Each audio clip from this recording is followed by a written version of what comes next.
Welcome, horse owners and hay growers, too. Thank you so much for being here. This is part one of On Course Equine Nutrition's low carb horse hay project lecture series titled Carbohydrates in Horse Hay. We're going to talk about what carbohydrates are today, not so much the how. The how is going to be in later lectures, but we're going to talk about what carbohydrates are and discuss all the silly and complex nomenclature around carbohydrates.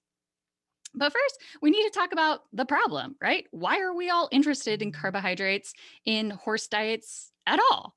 It's certainly a growing issue. A lot of horse diseases these days have been linked to non structural carbohydrates in hay.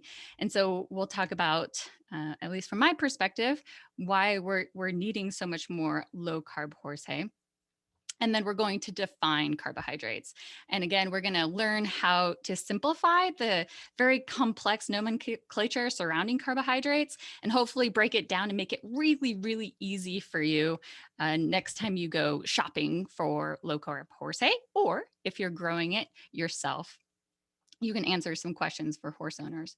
And then lastly, we'll talk a bit about measuring carbohydrates. How do we measure them?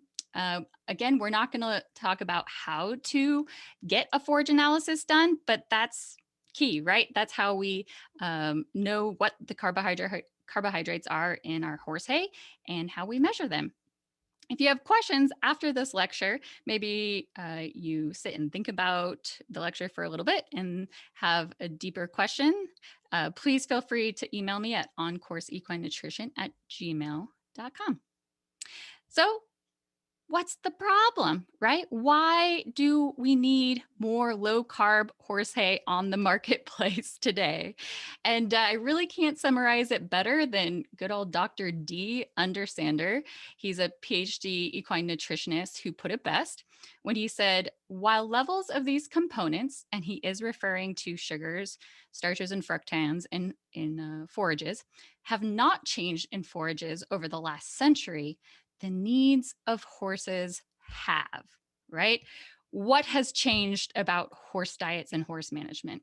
Well, this is what the horse's digestive system was designed to do, right? It was designed to move across vast grasslands, eating constantly, okay, as much as 20, 22 hours a day, okay? And this is what the digestive system is designed to do.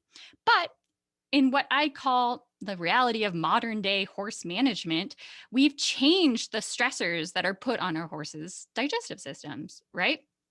And I think even more importantly, we've really dramatically improved the quality of forages that are available today. And while that foraging quality has increased, our horses have gotten more sedentary, right? Horses are being urbanized along with people, and with that, we have some growing girths along with people's growing belts, right? And so it's quite shocking to read that in some populations of horses around the world, there could be as many as 1 in 4 horses suffering from equine obesity. Okay. With this higher forage quality, better pasture management, and less sedentary lifestyle, we're seeing 24% of the equine demographic in some populations and in some studies reported. And just so you know, a horse is considered obese if they are over a 7.5 on the Henneke body condition scoring system. So if you haven't heard of that body condition scoring system before, do look it up. It's a very important component of managing these horses. Okay, but what's the problem of equine obesity? The problem is that as horses become obese and then more obese, we bring them closer to the threshold that is laminitis, right? And if any of you on this lecture tonight has ever managed a horse with laminitis, you know, it is devastating. It can be very sad. It is actually one of the top 3 reasons why horses are euthanized today is because of the debilitating condition known as laminitis or founder, right? And so, again, laminitis is the risk involved with these, quote, metabolic horses. Okay. When I say metabolic horses, I'm thinking equine metabolic syndrome. I'm thinking insulin resistance. I'm thinking Cushing's.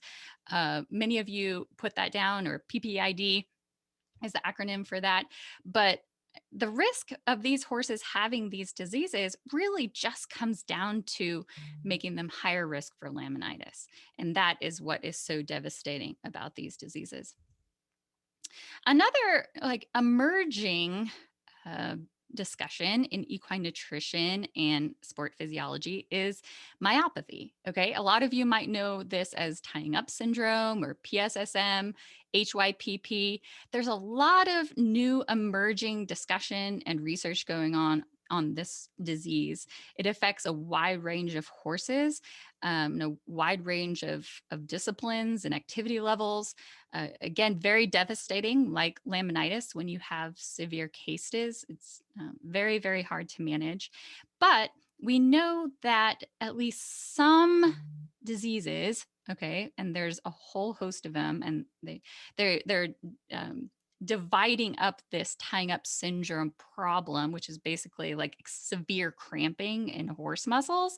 They're dividing it up into more and more different unique diseases as we learn more. Okay. And some of those specific diseases can be in part managed with lower non structural carbohydrate diseases. Okay. So we know that the demand for low carb horse hay is increasing. Okay.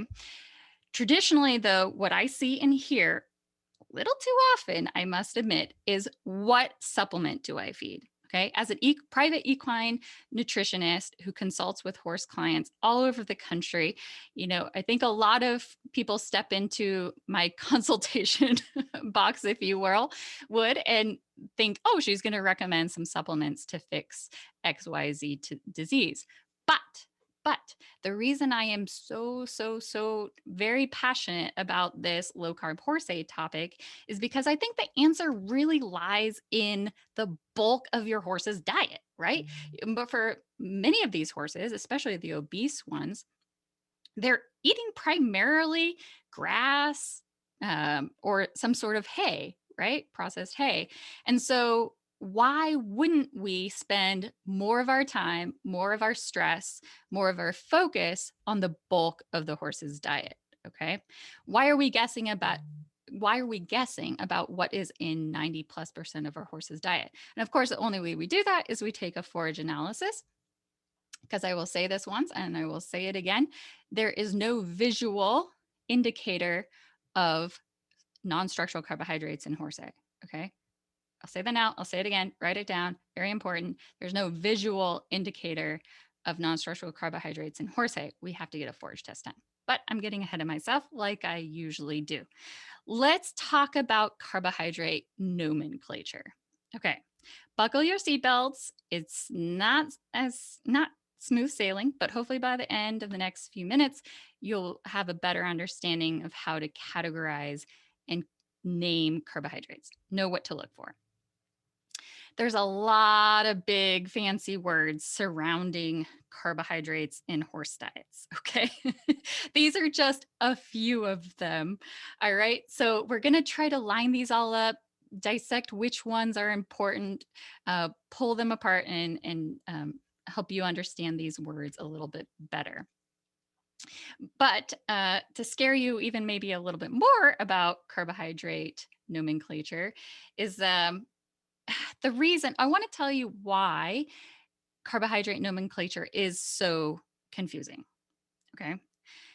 I like to call it the carb jargon jungle. It's a scary place, right? Like me hiking into Glacier National Park and being scared of bears, or driving a brand new RV across the country in the middle of hurricane season. Like, this jungle is a scary, unpredictable place, right? For a few reasons. One, know that we collectively, the horse and forage industry, tend to use carbohydrate names interchangeably. I'm even guilty of doing this when I'm talking to clients, because carbohydrates can fall in multiple like nomenclatures. Okay. So, confusion number one. Confusion number two is that carbohydrate categories overlap. And I'm going to show you this in a diagram next. Okay. The next thing I'll explain more in detail in another slide, but each profession calls carbohydrates something different. So whether you're a plant biologist, a nutritionist, or an analytical chemist, we tend to use different words, okay, or to mean the same carbohydrates. And then to make things even worse, the forage and feed industries use different standards as to what is considered low carb. So I'm going to give you a standard by the end of this lecture that hopefully you can take away, be more clear, share with friends, teach your hay growers, teach your equestrians in your life what this standard is, so we can all speak the same language, right? Okay, like I just mentioned, we talk about carbohydrates differently depending on what perspective we're coming from. Okay. So, a plant biologist, like the lady on the left, okay, she's going to use carbohydrates to talk about how they're used in the plant, right? What do they do for the plant? And then an equine nutritionist is going to talk about how carbohydrates act in the horse's digestive system, right? Could be talking about the same carbohydrates, but with very different functions and perspectives. And then finally, an analytical chemist is going to talk about carbohydrates differently. They're going to group carbohydrates according to how we can measure them, right? I'm going to show you that next. Okay.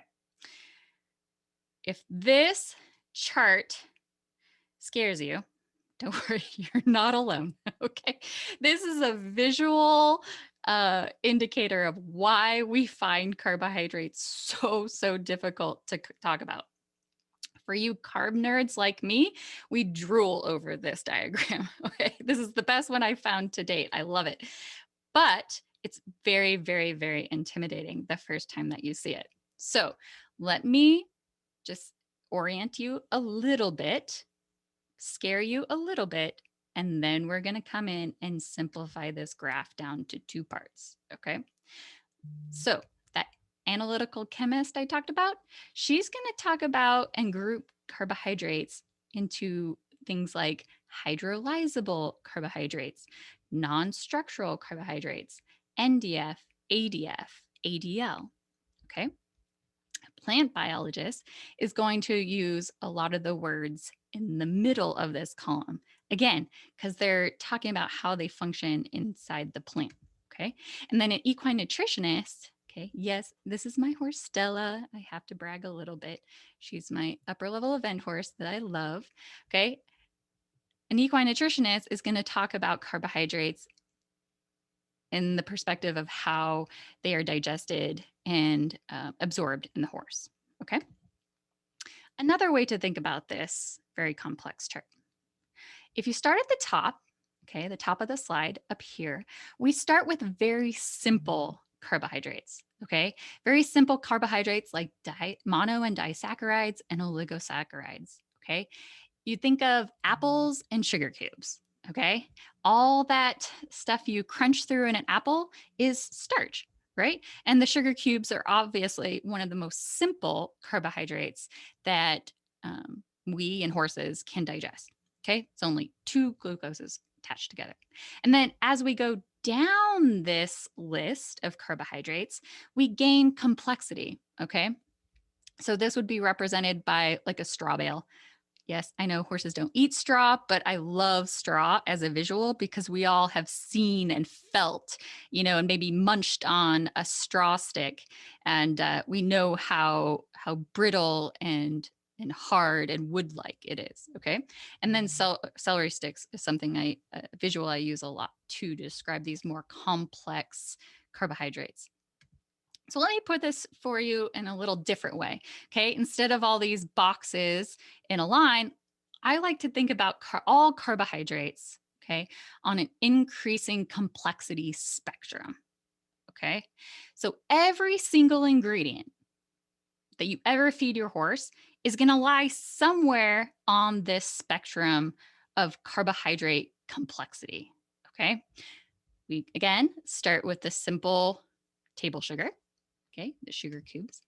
And then, we have starches, which are a little bit longer string of carbohydrates. Okay. Now we need some enzymes to go in and chop up that starch so the horse can digest it. We have corn down on this end of the spectrum. Okay.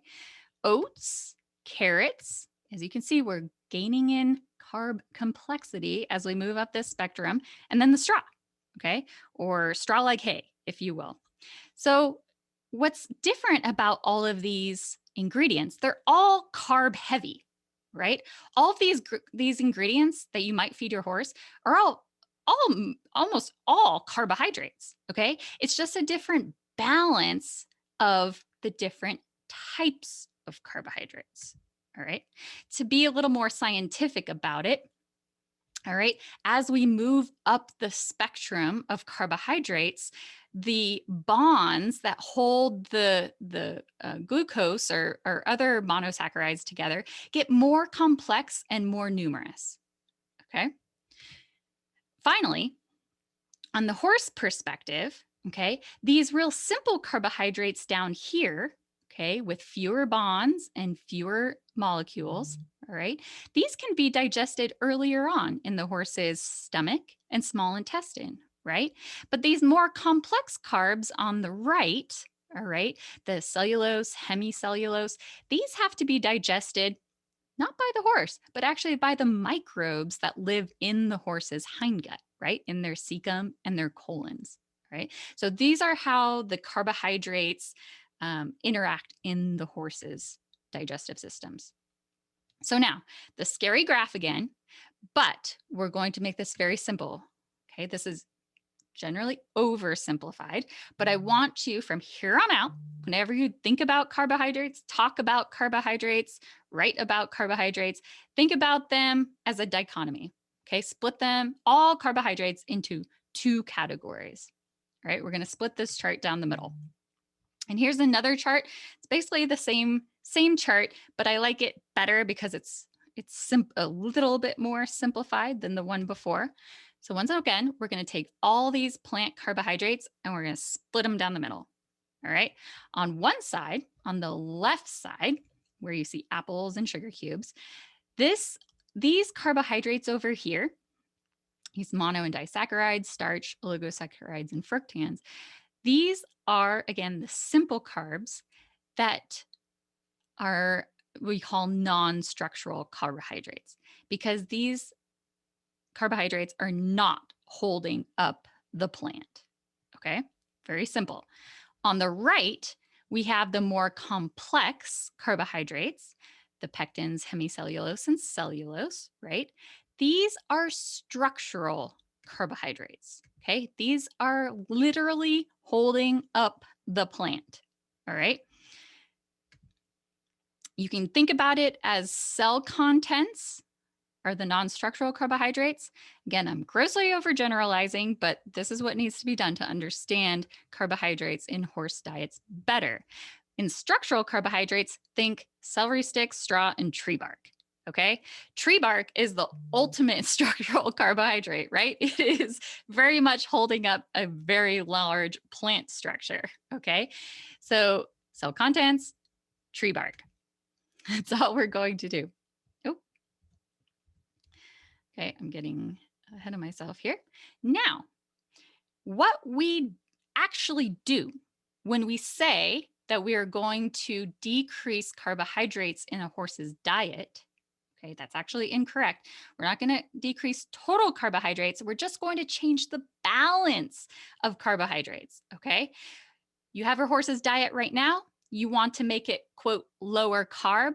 What we're going to do is we're going to try to decrease the non-structural carbohydrates being fed to our horse, okay, which in most terms actually increases the structural carbohydrates. Okay, and this is especially true with obese horses and horses with equine metabolic syndrome, insulin resistance, and what have you. Okay, we are simply trying to change the balance of the type of carbohydrates in our horse's diet. Very, very important. Okay, so we do that by taking forage analysis, right? And we get all these numbers. Okay, we get all these numbers that represent different classes of carbohydrates. I like to call this a plant's carbohydrate profile.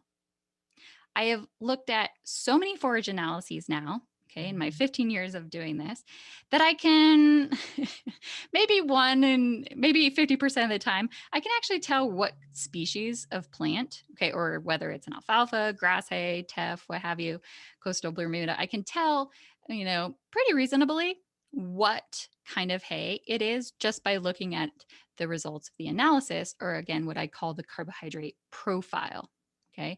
So when we're looking to make low carb horse diets, we're looking to change the overall carbohydrate profile of our horse's diet. You can think about it like a thumbprint. That's why I have that picture in there. Okay. Measuring carbs. Now that you know what carbohydrates are, okay, and you know a little bit about the nomenclature, we've simplified it down to structural carbohydrates and non-structural carbohydrates. Let's talk more about the chemistry part, the analytical chemistry part, the laboratories that measure these carbohydrates. Okay, so there's a lot of laboratories that will do this work for you. Okay. Again, we're going to talk about how to take these forage analyses in later lectures of this 3-part series. Okay. Stay tuned for that. But we send it off to the lab, and the lab is going to measure our 2 different carbohydrate categories. Okay. In these terms. So for non-structural carbohydrates, you're going to get results back that read ethanol soluble carbs, or ESC, water soluble carbs, WSC, and starch. The structural carbohydrates on this forage analysis you get back is going to be measured by acid detergent fiber, neutral detergent fiber, and lignin. Okay, this is not the most important part, so don't worry about this too much. Here is actually my own forage analysis from this year. Okay, I got a local grass hay just down the road to fill my barn. And of course, I got a forage analysis done. And when I got the results back, actually, one of the very first things I like to look at is the structural carbohydrates, because this actually tells me a lot about this hay that I have, 12 ton of in the barn. So I'm going to look at acid detergent fiber and neutral detergent fiber first to tell me something about the energy value of this plant, how digestible it is, and actually how palatable it might be as well. But what you're probably more interested in, if you're on this lecture, is the non-structural carbohydrate part, right? And like I said, it's going to show up on your forage analysis as water-soluble carbs, ethanol-soluble carbs, and starch. Okay. There's sometimes, sadly, a little deviation as far as this nomenclature goes, depending on which lab that you use. Okay. But for example, sometimes ethanol soluble carbs is simple sugars or dietary sugars. That's a good example. So how do we calculate the total non-structural carbohydrates in this analysis? It's not as straightforward as I would like, but this is the way it is. We're going to take on the dry matter basis. See this column right here, dry matter, on the far right of the forage test. On the right side of the as sampled columns, there are 2 dry matter columns. We're going to go down the percentage column, okay, and see that water soluble carbs, or WSC, is 12.8. We're going to add that number. Stick with me. We're going to add that number to starch, which is 2%. And we get a total non-structural carbohydrate number of 14.8%. This is the important part. Okay. This is the important number. This is what you need to know to read a forage analysis. Okay. This is what most people are interested in. The total non-structural carbohydrate number, which is WSC plus starch. Don't worry, I'm going to say that over and over again. NSC equals WSC percent plus starch percent on a dry matter basis. And that is important, that dry matter basis part. Okay. So you get this forage analysis back. you add up these two numbers, okay? In the last one, we got 14.8% NSE. What does that mean? What does it mean to be low carb? Is 14.8% NSE low carb or not? Okay. And I'm going to give you some standards here that are based on scientific research papers. Okay. For example, Frank Gore and Bailey in 2010 wrote a paper that is pretty much the standard today. This has not changed much, but the recommendation for horses with metabolic problems is less than 12% NSE in total diet. Total diet. Okay. That's really important because that is a compilation of everything your horse is eating: pasture, hay, grain, and supplements. Okay. One mistake I see horse owners make a lot is they agonize over a couple NSC percentages when they're only feeding their horse 2 ounces, or they're feeding their horse 1 pound of grain. Okay. The non-structural carbohydrate numbers aren't going to change the total diet non-structural carbohydrates when fed in small amounts. Okay. So know that the recommendation, according to research, is negative or less than 12% non-structural carbohydrates in total diet. Okay. For most of us, again, the vast majority of our horse's diet is coming from hay, right? Hay or pasture. So we got to put our time, energy, stress, and money into understanding the carbohydrate profile of our hay. Once again, okay, just for practice, we're going to take the water soluble carbs 3 columns over under dry matter percent. That's 12.8 in this sample, plus the starch at 2%, and we get 14.8% non-structural carbohydrates. Real quick point that I want to make.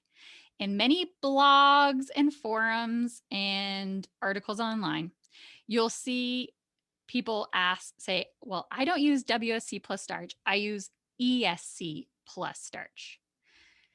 Confusing, I know. It's part of the problem of the destandardization of what it means to be low carb. But here's why I do not use ESC plus starch. If any of you have heard of this before. Notice little thing down here. We have this plant carbohydrate chart again, made by Mary Beth Hall. And if you look at WSC and ESC, okay, basically the difference between those two numbers is mostly fructans. Okay. And so if we only read ESC, okay, and don't read WSC and add that to starch, then we're missing most of the fructan category, which I believe is very, very important because fructans are very important carbohydrates to cool season grasses. Okay. And most of us are feeding cool season grasses. Okay. These fructans are the storage carbohydrate of many of these cool season grasses. And so you find them really high in plants, especially in spring and fall. When do horses founder? In the spring and fall. Okay. So using ESC plus starch to calculate NSC conflicts with current research. All the people who are studying in universities and laboratories around the world are using WSC plus starch. Okay, that is the standard. Secondly, it ignores fructans. I do not advise that. I think they're very important parts of our horses' diets, especially with severe metabolic disease. And then, one reason I think people like to use ESC is because it's always lower than WSC. So it makes it look like it's more favorable, like it's more low carb than it really is, but be careful. Okay. So if somebody just spits out an NSC number, make sure it's WSC plus starch, not ESC plus starch. Okay. We don't need to beat that anymore. Okay. More research, okay, from various papers has attempted to define, they're not purposefully trying to define low carb, but, in essence, we get a lot of different numbers, okay, about what it is to be low carb. Unfortunately, the forage and feed industries differ, okay?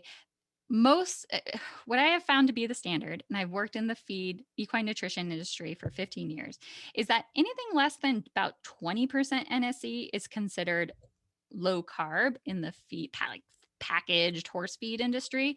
But really, when you come to forage, we really are talking about less than 12%. Okay. And that is the number that you need to write down. And remember, less than 12%, I consider to be low carb hay. Okay. If it's less than 20%, I consider it to be low carb feed. It's awful, isn't it? Okay, so some PSSM research has actually suggested less than 16% NSC for these horses. Obviously, Equine Metabolic recommends less than 12. And then in some laminitis papers, they recommend less than 10%. Could somebody please offer some consistency, right? Ironically, that is what I'm trying to do with the Low Carb Horse A project. Okay, I started this way back in 2017 while I was a grad student studying low carb hay, how to grow low carb hay. Okay, and I started a certification program for growers, all right, and distributors of low carb hay. So I just went ahead and did it. I made a standard, okay, for what is considered the lowest, low, and moderate carb forages. And you can read more about this at oncourseequinenutrition.com/low carb horse hay project. You can also just go to the homepage, click on more, scroll down, and find that page as well. All right. One quick thing I want to note, because this is one of the biggest mistakes I see horse owners make when they think about carbohydrates in horse diets. Okay. Stick with me here. Low carb does not automatically mean low calorie. Okay.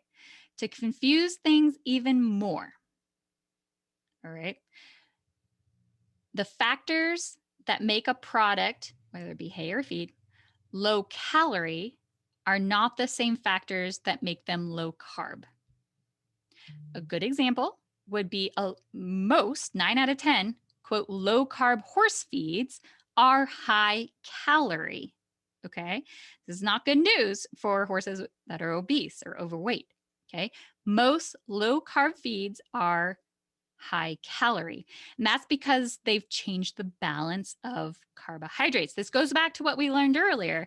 They have changed the carbs from being non-structural carb heavy to structural carb heavy, but then they've added other energy sources like fat. Okay. So this is true in hays as well. Okay. Here's a good example.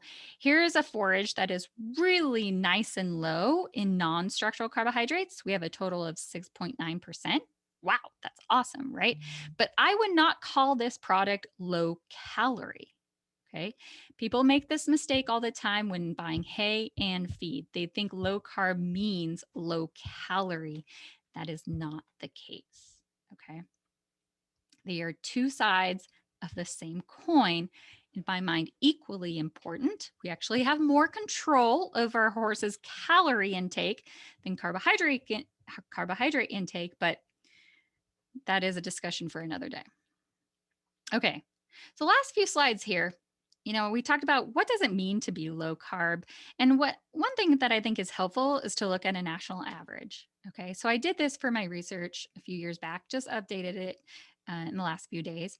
But I love this. Equine has a public common feed profiles website that gives you the results of up over 84,000 samples. So out of more than 84,000 samples, we have an average total non-structural carbohydrate value of about 13%. Okay. I generally say that the national grass hay average, that includes a lot of different types of grass hay, is about 13% NSE. Okay. So if you yourself can source and buy low or create, grow and harvest hay that is less than 13% NSE year after year, cutting after cutting, season after season, you're doing really good. Okay. Because you're staying under average. That's the reality of buying and sourcing and creating low carb horse hay. Okay. Less than average is great. and sometimes more realistic than trying to get under that magic 10% NSC, okay, that you hear about a lot. Alfalfa. I just want to give alfalfa a little nod because it's a powerful tool in our equine nutrition toolbox, okay? Alfalfa gets a lot of um, bad raps, if you will. There's a lot of myths surrounding alfalfa, but I want to dispel one, and that is that alfalfa is high in non structural carbohydrates. Not true. Okay. Actually, on average, and that's shown in the national average on Ecoanalytical, is that alfalfa is almost always lower in non structural carbohydrates, or more predictably so, I should say. Alfalfa is more predictably low in non structural carbohydrates than grass. Okay. Not as good as our lovely teff that I studied for 5 years, but we'll talk more about teff later. The problem with alfalfa, not really the problem, but what's unique, okay, is that it's much higher in calories per bite. So if you have an overweight, metabolic, laminitic, high risk horse, alfalfa is not your friend.